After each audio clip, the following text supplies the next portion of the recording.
da Model Time. Vamos lá. Então, a ideia central da previsão aninhada, né, nested, é converter um conjunto de dados contendo muitos grupos de séries temporais em um conjunto de dados aninhados e então ajustar muitos modelos, né, pode ser um também, mas geralmente a gente ajusta muitos, a cada um dos conjuntos aninhados. Então, então aqui tem um Nested Model Time Table. Então a gente tem, por exemplo, o ID da loja, o histórico de dados está aninhado aqui, né? A gente tem a previsão, né? Future Data. Aqui a gente tem o Split, que é o treino e teste. E aqui nós temos o modelo ajustado. Então, nossa Table tem várias colunas, né? E cada coluna tem Table, tem modelos, enfim, né? Tem splits. Então, uma vez que a gente tem cada modelo treinado, né, com a sua respectiva engenharia de variáveis, a gente vai, né, extrair os melhores modelos para cada série temporal, né? Então, mais detalhe tem aqui no artigo, mas nós vamos fazer um passo a passo aqui para a gente entender melhor, né? Lá na apostila eu recomendo fortemente vocês darem uma olhada, né, que tem bastante conteúdo lá, até mais avançado um pouquinho do que esse estudo de caso que a gente vai ver aqui, né? Mas em dúvidas vocês vão mencionando. Então, né, a ideia central da previsão aninhada é o mesmo texto, né? É converter um conjunto de dados em muitos grupos de séries temporais em um nested data frames.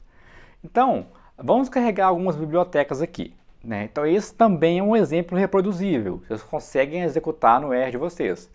Então, para não ter que ficar carregando biblioteca por biblioteca, vamos fazer o seguinte, vamos instalar a biblioteca pacman, que ela é bem legal. A gente instala ela e dá um library só nela. E depois a gente dá um payload e passa dentro do payload as bibliotecas que nós vamos utilizar. Por que é legal o payload? Porque ele vai checar se a biblioteca está instalada. Se ela não tiver, ele instala e carrega. Se ela já estiver instalada, ele só carrega. Então isso é muito legal, às vezes projeto que a gente usa muitas bibliotecas, né? Para não ter que ficar aquele monte de library e o nome da biblioteca, a gente pode vir com o pacman e dar um payload, né? Bem interessante. Então a gente vai usar uma base de dados real, que é o histórico de vendas de algumas lojas, né? Histórico de vendas semanais do Walmart, um dataset real que foi disponibilizado publicamente, né? Então, a gente vai, ao carregar o time decay, né, já vai habilitar o uso desse data frame aqui. Então, a gente já pode colar esse comando aqui, né, para selecionar as principais colunas e vamos renomear elas, né? Então, a gente vai ter o ID, que é o departamento, né, a data e o valor. Foi quantas unidades vendidas naquela semana daquele departamento, né? A gente poderia aumentar o nível hierárquico. Departamento, produto, departamento, loja, né? Mas aqui está para o departamento de alguma loja. Para simplificar, né? Vamos lá. Então, o problema com esse conjunto de dados é que ele está configurado para modelagem de dados em painel, né? Os dados são empilhados. Quando vocês derem um glimpse aqui, vocês vão ver que está uma série temporal em cima da outra, né? Então nós temos a coluna ID, que separa os grupos, né? Que nesse caso aqui, cada grupo é um departamento de uma loja do Walmart, né? Data, que é a semana, o valor, né? Que é o valor das vendas durante a semana de cada departamento, né? Ou seja, cada ID é uma série temporal. Vamos modelar cada uma individualmente. Então, olha que interessante, observação. Poderíamos abordar esse problema com a biblioteca Fable, utilizando uma Table, né? Mas a proposta aqui é utilizar Machine Learning para a previsão de séries temporais, né? A biblioteca Fable é mais focada em utilizar algoritmos estatísticos, né, para séries temporais e não tão focada em Machine Learning. Apesar que a Fable tem implementação de rede neural autorregressiva.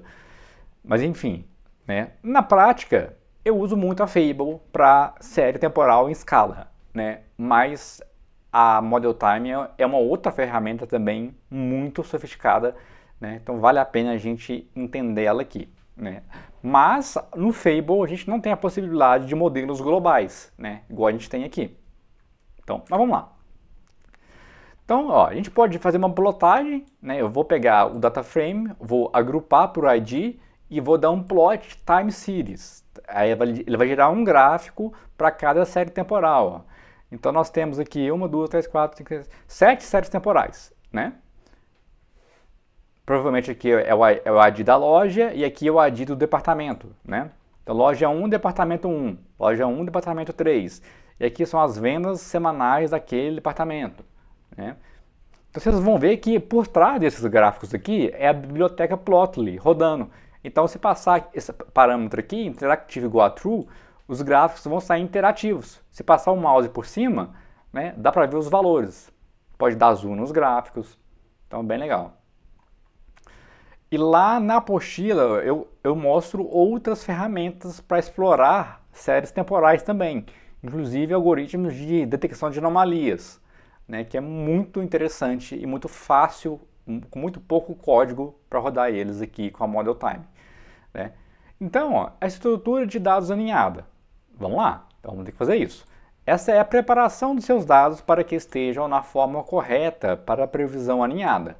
Basicamente, você precisa organizar seus dados de forma que cada grupo de série temporal esteja contido em sua própria célula. Né? Então, ou seja, uma table alinhada. Né? O fluxo de trabalho de Model Time alinhado, né? Vamos lá, vamos entender como é que é o fluxo de trabalho. É a etapa onde você cria os modelos de séries temporais e ajusta os dados. Depois que os modelos são ajustados, você pode usar para gerar a previsão para cada, né, grupo de série temporal. Né? Então vamos continuar aqui nosso código. Então vamos lá. Preparação dos dados. Aqui eu separei em 3 etapas. Seguir as recomendações da própria biblioteca. Né? Então, é estender cada uma das séries temporais. O que é isso? Essa etapa é onde você decide o quão longe no futuro você precisa prever cada série temporal. Então, ó, com esse comando aqui, Extend Time Series, né, ó, a gente vai pegar a coluna de datas, a última coluna de datas de cada série temporal e esticar ela, incluir novas datas com valores de venda zerados, né, 52 semanas no futuro, um ano. Né? Então, para ele saber, né, quantos períodos no futuro que a gente quer prever. Então, vamos encadear um pipe aqui. Aqui, ó, aqui a gente passou ID var, para ele saber em qual coluna, né, que é a coluna identificadora de cada série. Então aqui o ID var é a coluna ID, né? Porque a nossa coluna chama ID. Né? Então o segundo passo é um alinhamento pela variável de agrupamento. Então essa é a etapa onde você cria a estrutura alinhada em seus dados. Então basicamente você está separando cada série temporal em seu próprio data frame dentro do data frame. Né? Então nessa aqui, ó, aqui eu já encadeei um pipe. E a gente já veio aqui, ó, nesta Data Time Series. Então, eu vou falar o seguinte, ó, para cada ID, pegue o histórico de vendas dele, que vai estar, né, linha a linha, e coloque de forma alinhada, de forma nested. Né? E aqui a gente tem, né, alguns parâmetros que a gente passa, e logo em seguida, por último, a gente separa em treino e teste. Né? Então essa é a etapa final, onde você divide seus dados em um conjunto de treinamento, onde a gente vai rodar ajustar o modelo, e o conjunto de teste, onde a gente vai validar o modelo. Né? O conjunto de treinamento é usado para ajustar os modelos, e de teste é usado para avaliar a precisão. Porque em séries temporais é muito comum, às vezes o modelo consegue acertar bem no histórico, mas quando vai para o futuro, aqui é a base de teste. Né? Vamos supor, daqui para frente é a base de teste. Aqui a previsão vai super bem. Aí chega na base no futuro, sai uma linha reta. Ele prevê a média. Né? Então aqui, em séries temporais, é importantíssimo a gente ter uma base de treino. Né? Então, e aqui, né, a gente fala, né, a gente vai deixar aqui 52 semanas para ser o teste. Então, como nossa base de dados é muito grande, a gente deixou aqui muitos períodos para frente, né? para ser como teste. Mas muitas vezes na prática nós não temos tantas amostras. Então, por exemplo, poderia deixar 3 meses, se fosse, né, uma série temporal mensal, ou deixar 2 semanas, se fosse, né, 14 dias, né, caso fosse uma série temporal diária, para ser o teste. Então, se a gente executar esse alinhamento de pipe aqui, né, e rodar esse comando, a gente vai chegar, vocês vão chegar no R de vocês nessa tabela, que é uma table toda alinhada, ó. Então, a gente tem aqui o ID, né, do departamento da loja, a gente tem os dados históricos aqui dentro, alinhados, a gente tem o Future Frame, né, que são aquelas datas no futuro, que nós criamos aqui, ó, com Extend Time Series, né, ou seja, são 52 datas no futuro após o término da data, né, do dataset inteiro.